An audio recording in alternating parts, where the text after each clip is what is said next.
minutos. Conversa de bastidor.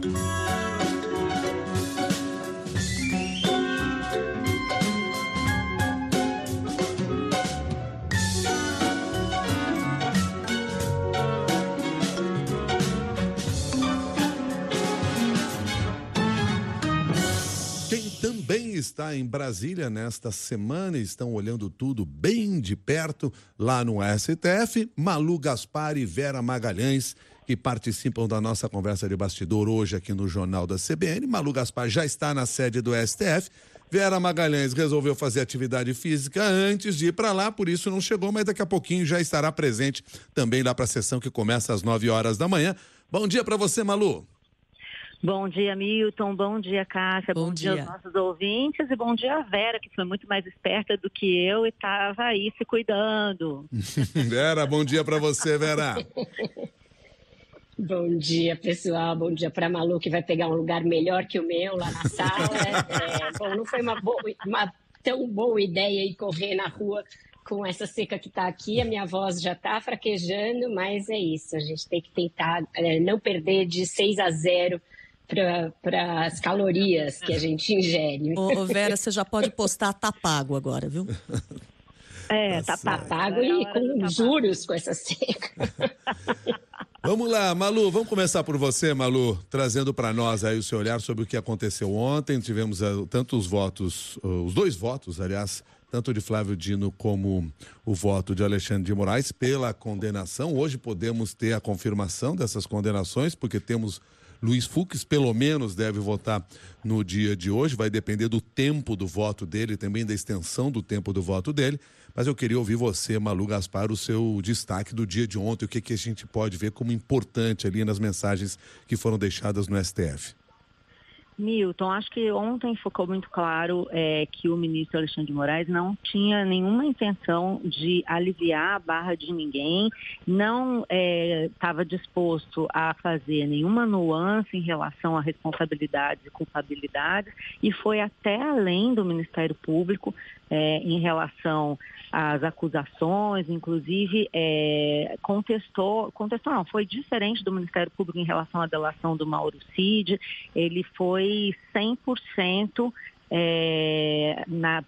absorveu 100% as acusações do Gonê e ainda foi além, né? E acho que é importante a gente falar também do voto do Dino, por o seguinte, Flávio Dino, porque quando vem o voto do Flávio Dino, acho que tem 2 pontos ali.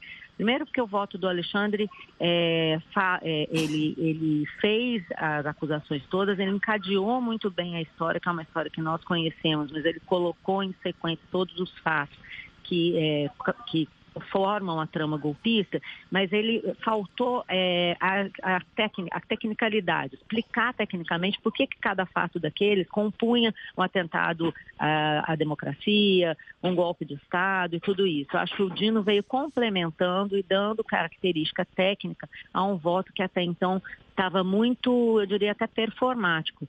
O Alexandre de Moraes fez um voto cheio de frases de efeito, com muitas perorações políticas a respeito da importância da democracia e tal, muito num tom mais de promotor até do que de juiz. E o Dino veio dar um pouco mais de tecnicalidade ao negócio, dizer quem é responsável por qual crime, e aplicou ali uma nuance, no caso do Braga Neto, do Paulo Sérgio, do Braga Neto não, gente, do Augusto Heleno, do Paulo Sérgio e do Alexandre Ramagem, que coloca ali esses 3 como tendo uma participação menor na trama golpista. Eu vi a Vera falando ontem sobre isso, dizendo que depois no final, quando for aplicada a dosimetria, ele pode até voltar atrás se ele se convencer de que realmente a culpabilidade foi grande. E eu concordo, Vera, isso ainda pode mudar, mas eu acho que ali, simbolicamente, foi importante para mostrar que o Supremo não é um bloco monolítico, que esse bloco de ministros que está sempre mais próximo do Alexandre de Moraes vota sempre igual e está tudo um jogo de cartas marcadas. Eu acho que isso foi o grande destaque ali do dia de ontem. E hoje, gente, nós temos o voto do Fux, que está sendo aguardado com grande expectativa, por causa das divergências que ele já manifestou. A gente viu ali um climão na hora que o Alexandre de Moraes deu uma parte para o Dino para falar sobre preliminares, e o Fux ficou bravo, disse que já tinham combinado que não haveria isso, mas também porque hoje o voto do Fux, se for realmente pela condenação como se espera, vai dar o placar de 3-0 pela condenação do Jair Bolsonaro, do Braga Neto e possivelmente de todos os outros réus da trama golpista. E os ministros já estavam esperando isso, né, Vera? Falou-se muito em relação aos ataques que o Fux recebeu durante o governo Bolsonaro. Vamos lembrar que o Fux era o presidente do Supremo naquele fatídico dia 7 de setembro de 2021, quando o Bolsonaro diz que vai enquadrar o Supremo, que o chefe do poder era o Fux, tinha que resolver aquilo, e lembrou até o Dino do dia da noite que o Fux passou em claro dentro do Supremo, buscando proteger a instituição dos ataques de caminhoneiros e outros manifestantes que estavam aqui na esplanada dos ministérios tentando forçar barreiras e até poderiam ter invadido o tribunal. Então, acho que está muito claro o quadro. Todo mundo de olho no Fux, porque a única alteração aí no tom do Supremo pode ser ele. É uma boa lembrança essa da Malu. Agora, Vera, além de te ouvir a respeito dessa expectativa em relação ao voto do Fux, quero voltar rapidamente ao voto do ministro Alexandre de Moraes, né, que abriu os trabalhos ontem. Como a Malu salientou aqui, com muitas frases de efeito, um voto muito enfático, mas também muito didático, né, Vera? Inclusive com a apresentação ali de alguns slides, muito didatismo sendo aplicado pelo ministro Alexandre de Moraes para defender as falas dele, não? Pois é, eu fiquei com a impressão de que ele orientou a fala dele muito para responder alguns aspectos que tinham sido colocados pelas defesas na semana anterior. Questão de que não haveria violência ou grave ameaça. Ele repetiu até a exaustão o que caracterizava a grave ameaça e o que era violência, dentro do que ele fez questão de caracterizar como atos executórios e não preparatórios, e isso também era uma resposta a outra premissa das defesas. Tentou derrubar aquela longa explanação do advogado, do general Heleno, de que a agenda tinha sido tirada de ordem e de contexto, brincando até que não dava para achar que era normal alguém ter uma agenda golpista em casa. Carregou até nas tintas do general Paulo Sérgio para além da importância dele, acho que também para tentar demover qualquer um da possibilidade de amaciar para ele, que tinha também permanecido como uma possibilidade depois das sustentações orais dos advogados na semana passada. Então, eu acho que foi muito voltado para isso e para combater já no voto a ideia de uma anistia posterior. Então, ele faz uma longa historiação do que é a história de golpes do Brasil, das tentativas fracassadas e dos golpes que realmente resultaram em supressão da democracia. Lembra que faz muito pouco tempo que a gente viveu uma ditadura, fala da gravidade de tudo que se viu de 2021 a 2024, dizendo que às vezes a gente esquece muito rápido o que se passou e realmente, para quem estava ouvindo o voto, dá muito uma sensação assim de, nossa, a gente passou por tudo isso e não faz muito tempo. Então, acho que ele queria também provocar um pouco isso, principalmente depois do 7 de setembro, com a bandeira dos Estados Unidos aberta lá na Paulista.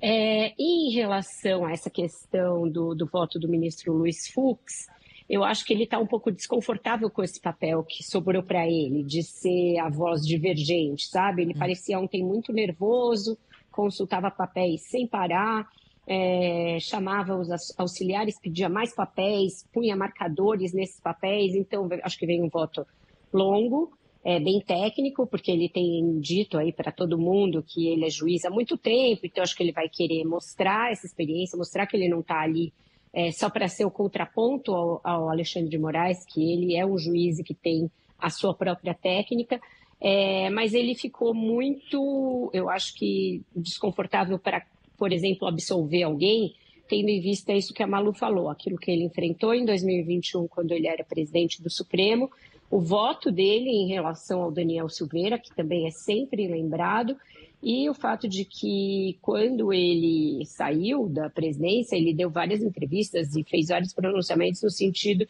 de que não se poderia condescender com quem ataca a democracia. Então, ele tem aí esses balizadores que dão a ele um limite até o qual ele pode divergir. Na semana passada, quando teve início o julgamento, nós tivemos um outro movimento paralelo muito forte no Congresso Nacional.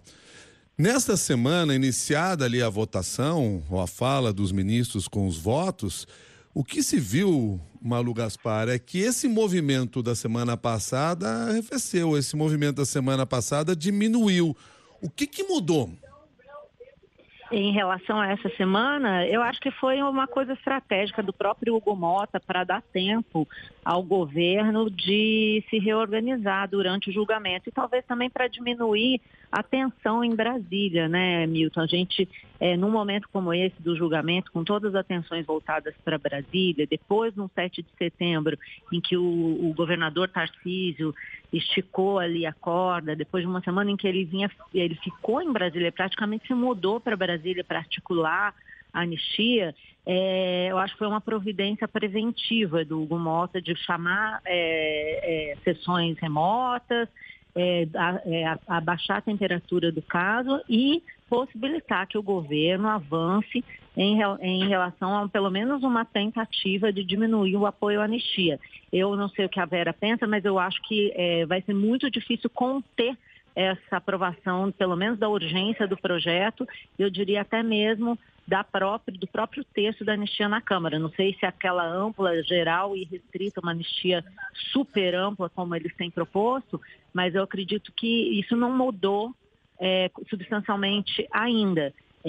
Pelo que eu falei com integrantes do governo Lula ontem, iria ser iniciado um esforço, até a pessoa que conversou comigo disse, olha, nós vamos fazer um trabalho voto a voto, de formiguinha, cada ministro do governo Lula procurando os seus deputados, porque existe realmente no Congresso, da parte do Centrão e também da oposição, uma pressão muito grande para que se vote a anistia, né? E aí tem toda aquela estratégia muito baseada na frase do Barroso, que diz que depois não dá para votar anistia antes, porque não existe condenado. Depois é que você vai votar, depois que acabar o julgamento, falar em anistia seria uma discussão política, ele diz.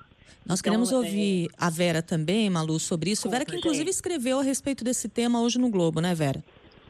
Pois é, porque o que eu senti é que tem esse movimento de contraposição à anistia, e eu acho que mais capitaneado pelos próprios ministros do Supremo do que pelo governo, que tem essa dificuldade eterna que ele tem de ser um governo de minoria, né?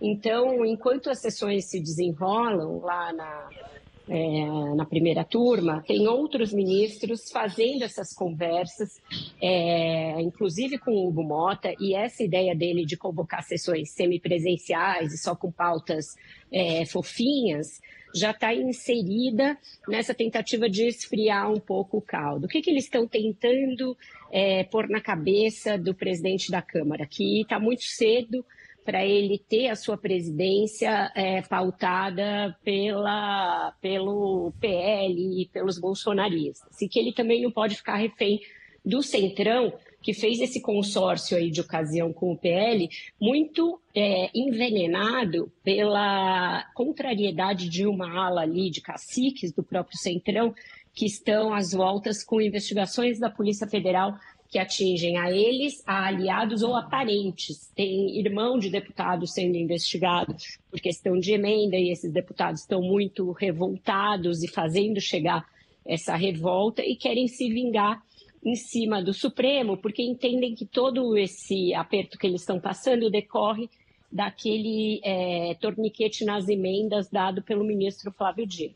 Então, eles fizeram uma aliança de ocasião com o bolsonarismo para tentar passar uma boiada que inclua a PEC da impunidade, a anistia. Então, me falaram ontem, esse consórcio do mal que a gente tem de combater. E eu acho que começou uma conversa que tenta puxar o Hugo Mota para fora disso, contando com o Davi Alcolumbre, os dois estão muito próximos, para tentar fazer com que o presidente da Câmara tenha mais pulso para resistir, por exemplo, à influência do Arthur Lira e a outro tipo de pressão que ele é muito suscetível. Perfeito. Muito obrigado, Vera Magalhães, obrigado, Malu Gaspar, pela análise de vocês. Agora vocês se voltam aí para a sessão que começa daqui a pouco, 9h da manhã. Nós voltaremos a conversar também, analisando muito provavelmente já o voto de Luiz Fux. Esse é certeza que terá no dia de hoje, vai depender da extensão do voto dele. O certo é que, a despeito de todas as discordâncias, muito provavelmente é o voto que confirmará a condenação dos réus desse núcleo crucial. Muito obrigado, Vera, Malu. Até mais. Tchau, tchau. Até mais. Tchau, tchau. Todo mundo. Tchau. Até.